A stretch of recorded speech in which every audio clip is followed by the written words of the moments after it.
Share Your Christmas food drive, and our Local 3 team is spread across the Tennessee Valley. Xavier Harris is in Dalton, Cornelia Nicholson in Cleveland, Ben Bobick and Greg Glover are in the phone bank, David Carroll and Cindy Saxon are at Chattanooga at the food bank warehouse. David, Cindy, let's give us an update. What's happening right now?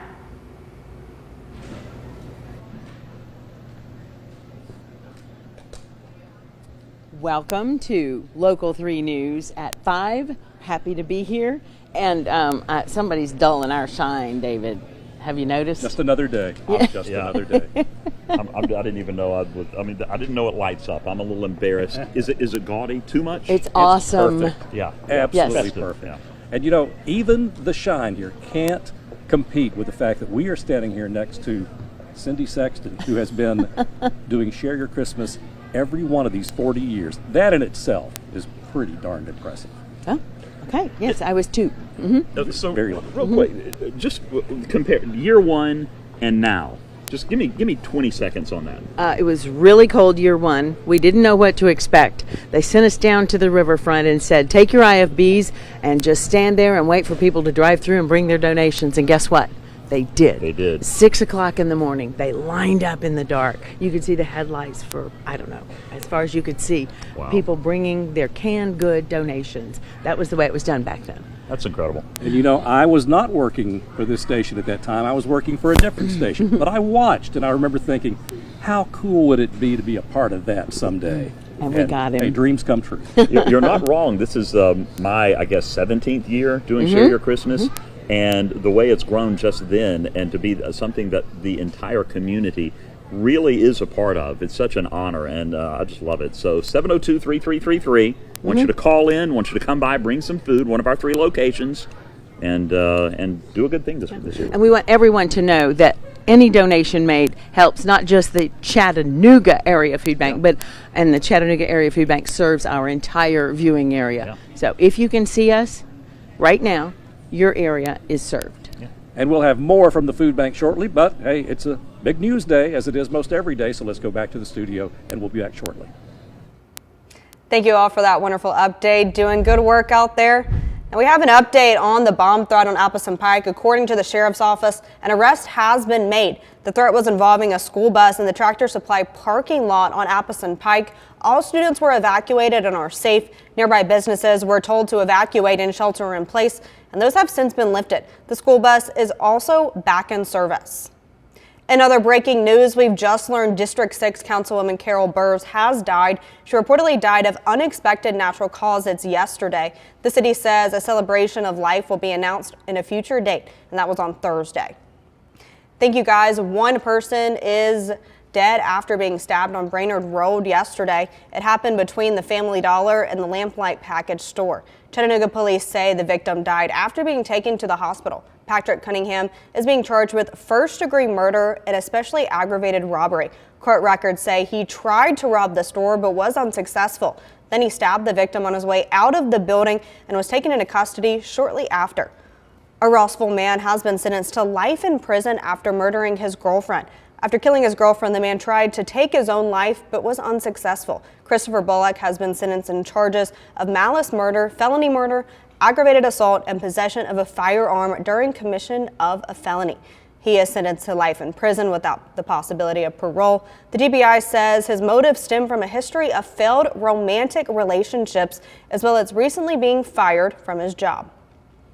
One Chattanooga restaurant got several points taken from their score due to violations. Riley Nagel has more on this week's restaurant report card.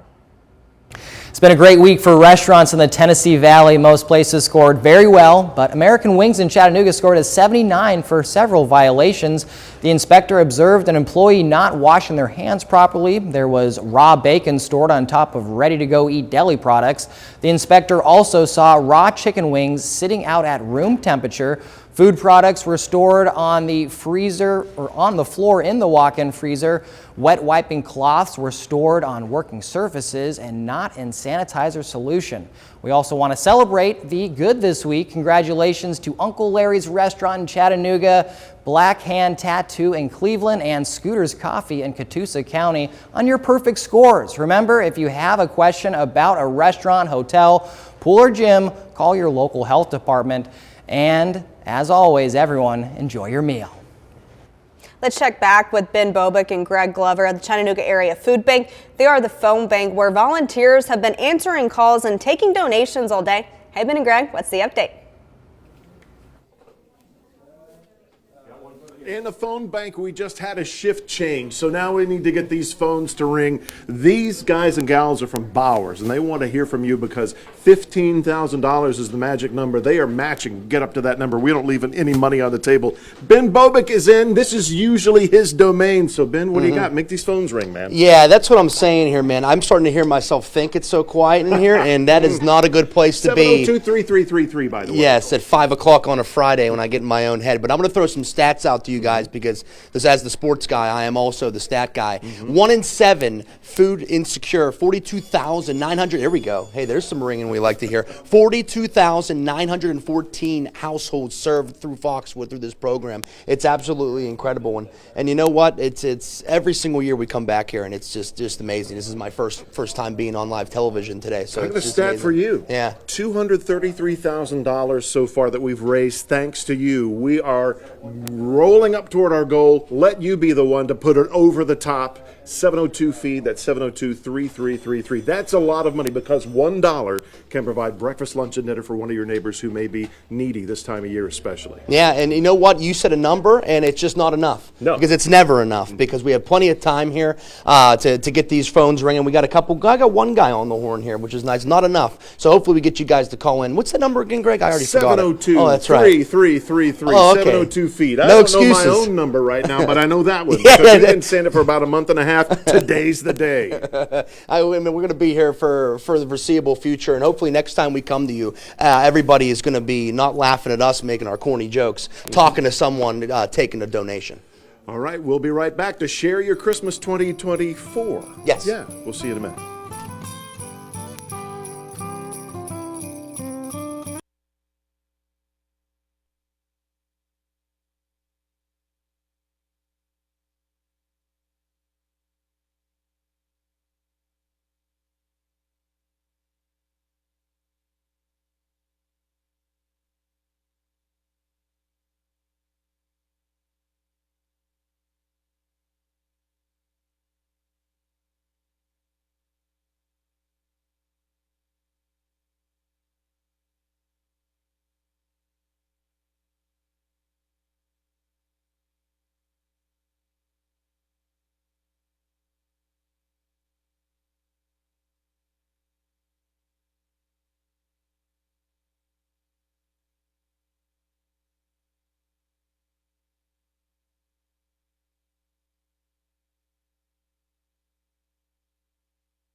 Hey guys, welcome back to our 40th annual Share Your Christmas.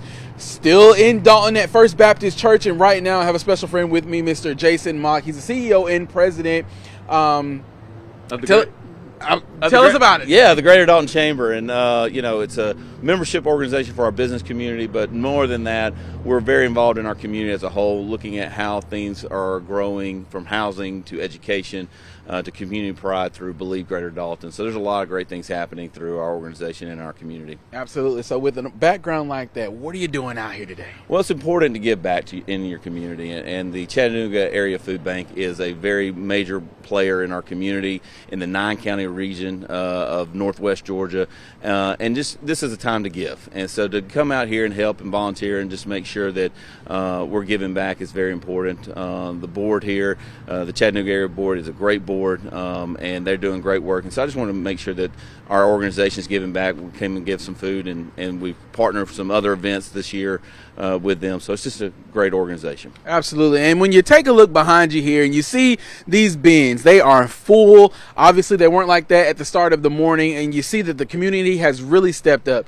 What does that say about the Dalton community? Well, the greater Dalton community is a great community that does give back, and you see it with these bins. And there's still opportunity, I would say, to come back or come down here to the church and give some more food if you have not given that. But our community is one that has been giving from day one and will continue to give, and that's the beauty of greater Dalton and this region. So we're very blessed, but there's still opportunity to help families in need, especially in this time of the year. And we're blessed that the Chattanooga Area Food Bank does that. So if you have not donated, I encourage you to come down and donate some food. Absolutely. Thank you so much, Jason. Yeah, guys, we're still here at First Baptist Church, and you see our volunteers back there. They are getting a little bored. They're waiting for you guys to come out here and drop those donations off. Hey, volunteers, how y'all doing? They are waiting for you guys to come in and drop those donations off. And if you don't have any donations, you can always text or call that 702-3333. And we'll be more than happy to take whatever you decide to give. Now we're going to see what's going on over there in Cleveland. Cornelia, what's going on? Hey, Xavier. It sounds like you're having a lot of fun out there in Dalton. Now, earlier you were talking about having to do some jumping jacks to stay warm. Well, as the sun's going down, I feel like we need to start moving over here, too. We're just dancing a little bit, cheering people on as they drive in so we can stay warm. But as we're talking about people driving and donating, just take a look at all these donations behind me. This has all been donated today. This is close to 1,000 pounds, or actually I think we're close to or at 1,000 pounds of food donated, and all of this is going to family in need. We actually just received a $500 check from a family that donated here just maybe about 5 minutes ago. So it's so amazing. We've been having so much fun seeing the community come out. But we need more. Like Xavier said, volunteers are getting bored. They want you to come and donate. They want you to come and hang out with us. We want to be able to say that we have 2 piles and pallets of food donated here. So please come on out. We'll love to hang out with you. We'll do a little bit of dancing together. We'll do some jumping jacks if we had to, but we'd love to see you come on out and give for our Share Your Christmas. We'll be right back after this break.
Now we're going to head on back to the Chattanooga Area Food Bank and our Share Christmas Food Drive. We have David Carnes giving us a live look at your forecast. David, our crews out there have been a little bit chilly, but how's it looking for the rest of the day? Honestly, Grace, it feels great outside. This is ending up to be a beautiful day, especially for December. We've got mostly cloudy skies, but the temperature feels great. It's 50 degrees in Chattanooga. It's 48 in Lafayette, 51 in Blue Ridge, 51 degrees in Murphy, 55 in Scottsboro as cars continue to come in and be part of Share Your Christmas. So we're excited about how many people have participated today, but there's always room for you. As a matter of fact, you can call 702-3333, 702-3333. You can make a monetary donation. The food bank can do an amazing amount with your dollars. Or if you want to come by, be part of it by bringing some food in, we would love to have you do that as well. Just be a part no matter what. Skywatchers checking in, upper 40s, low 50s were our highs for the most part today. Got up to 53 in Riceville, 52 in Jasper, 58 degrees in the great city of Murphy, North Carolina. Nice and warm there. Milder temperatures this weekend as well. We're going to have some showers Saturday night and Sunday morning. That is going to be the first of several rain chances that we have next week, along with highs in the 60s next week. Mostly cloudy skies will continue for a couple more hours. Then we're actually going to start to see it clearing out as that warm front to the west begins to move in. Saturday we'll get well into the 50s once again. I'm going to call it about 55 for the high. You see the rain showers. Those are going to be moving in late Saturday night. Nothing major, just enough to get the ground wet, and that's going to be it through Sunday morning. Don't think we'll see much Sunday afternoon. Can't rule out completely one or two sprinkles, but it will be mostly cloudy and even warmer on Sunday. Low 60s on Monday. Our second round of showers is going to move through Monday night into Tuesday morning. Then we'll have dry weather with partly cloudy skies Tuesday afternoon through Wednesday. And then round 3 of our weather is going to be Wednesday night into Thursday morning, and then notice colder air moving in with that system is going to change some of that rain over to snow. And yeah, as temperatures fall through the day on Thursday, we may even get some upper elevation snow showers that could accumulate on some grassy surfaces. So not written in stone, but we're keeping an eye on the potential for that coming up next Thursday. For your next Friday, it's just going to be cold as that chilly air settles in. So the 3 rounds of rain will total about a half an inch to a little over an inch. It'll be a nice drought relief, but it's not going to flood anything. No severe weather expected at all. And then as we head on through with our snowfall, again, I am sure this is going to change either for the better or the worse, but that is just a preliminary outlook just to get it on your back burner right now. Tonight, clearing skies, not quite as cold. We're going to drop down to 37 degrees in Chattanooga, but outside the city, we're going to get a little bit colder than that, even below freezing in some of our northern communities, 29 in Athens, 30 in Cleveland. Then tomorrow, sunrise at 7:40, mostly cloudy, mild through the day. Look at that high, 58 degrees. We'll have some showers late tomorrow night into Sunday morning. It will get up in the mid to upper 70s in the valley, low 50s as we head into the Cumberland Plateau. And there we go. You get those 3 chances for overnight showers and warmer temperatures until we get to Thursday. Temperatures fall, looking at a chance for some snow showers up on the plateau, up in the Blue Ridge, and then we have the colder air settling in for your Friday with a low of 33 and a 49, and it's going to be pretty cold as we head into next weekend as well. So Share Your Christmas fully underway, and still we could totally have you come in, drop off some food at the Chattanooga Area Food Bank, Dalton, Cleveland. You can drop off food there as well, or you can call 702-3333. You can make a monetary donation. A lot of people in need this Christmas season. It all stays here in the Tennessee Valley. Do your part, guys. And you know, Cindy, when we were talking about reminiscing about this being the 40th and you having been present at the first, we got to thinking one of our other cast and crew members here was also there. Here in 1985 when we did the first Share Your Christmas Food Drive. Bill Buchanan, as you can see here, he is well equipped. This is not equipment that was made back in 1985. Definitely not. And what's that thing out of your head, just so everybody knows? It's a robotic thing. It's just, So nothing's wrong with Bill. It's just well, there is, but not that way. That's not it. But you have been getting all these great shots, and we were talking about being there in 1985, not knowing what to expect. When our news director at the time, Lee Meredith, said, "Just show up," and Bill Markham and I showed up, and David said he was watching from another channel. it, and we appreciate that. But what was it like for you? Because you guys did all the hard work before we even set up. It was just kind of a crapshoot. I mean, we didn't know what was going to happen, if the community was going to respond, but they did. And in spades. It was amazing. I just remember it being cold. We were on the river. The wind coming off the river was just brutal. But people showed up, and they just kept driving by and dropping stuff off and dropping stuff off. And I want to tell you something. This morning when I woke up at 2:30 a.m. to get up to come here to be here at 3:30, I thought of how much the technology had changed. A lot. I mean, look, all this stuff and everything that we can do. But you know what? The thing that had changed is the need. There's still a need. Families are still waking up in the morning not knowing if they've got enough food in their pantry. And the food bank hasn't changed either. They're still here. And the community is still stepping up and delivering the goods. And I'm just proud to be a part of it. It's really exciting. I'm so proud that we were all there together. Yes, It was just remarkable. Doug Loveridge left us last year, and he's still volunteering with the food bank, but he was here every year until this year. And we're sorry he's not here with us, but he's out having a good old time in retirement. But you know, when you talk about what we went through and how it happened, Bill Johnson was the first CEO of the food bank, and so many things were different, David. I know you know that as well, and nobody knew how much the need would grow, and we all thought, hey, we're going to take care of this need, and maybe we won't have to do this in 5 years. But we still do, and it's for whatever reason. There's hundreds of reasons why, and there's no reason to get into those. But the bottom line is, people still have food insecurity, and to think that I've never experienced that myself. I've never thought about I'm going to have to miss a meal or not have enough food in the pantry to cook dinner. But there are people, and it's just your heart goes out to them, and the community has responded. And we have this incredible warehouse. You know, the role of the food bank has even changed from just a collection point to kind of a distribution point. They serve so many pantries around the community.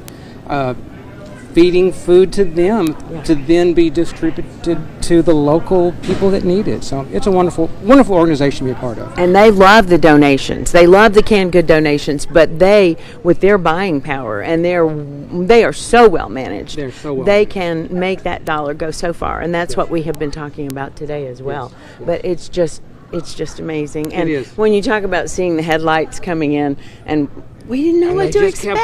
They just kept coming, and then people would ride up on motorcycles and convertibles and pickup trucks with the bed full of food, and their families would be in the trucks with them and their cars with them, and their little kids with. I'll share. What a great. One last memory that I have when we were standing there and we saw the cars, and kind of off in the distance was kind of a dark figure walking towards us. We're on Ross's Landing before it was fixed up. Yes, right. And this man was walking up, and he had a grocery bag of food. He had no transportation. I know where you're going with this. And he said, "I've been helped, and I want to help." And that was the first year, and that's been happening ever since. It set a tone, didn't it? Yeah. That's true, and you know, so many people said I had a bad year last year. Well, now I've had a better year, and I want to help somebody who's having a bad year this year. So a lot of people pay it forward here, and we've seen that repeatedly. Yeah, and it feels good. It feels good to do it. Feel good. And it feels good to be here. Our folks here at Channel 3 are amazing. They're all having so much fun because they're working for an incredibly good cause. Yes, and I just want to say it was fun seeing those pictures, because somebody around here hasn't changed. What's that all about, Bill? I forgot to mention the pictures. We got so involved in that. But Willard Scott came, and a sweet lady from Mount Vernon baked him an amaretto pie. And, I mean, it was just fabulous. A lot of good old friends that we still see. Yeah. I remember Cindy from back then, and I remember Bill. Cindy, you've held up very well. Bill, thank you for sharing your memories. I'm so glad you And we are talked with going us. to First Centenary Child Care, right? Choir. Let's walk. Jingle bells, jingle all the way. Oh, what fun it is to ride in a one-horse open sleigh. Hey! Jingle bells, jingle all the way. Oh, what fun it is to ride in a one-horse open sleigh. Beautiful. Oh, we're so one-horse open sleigh. Over the fields we go.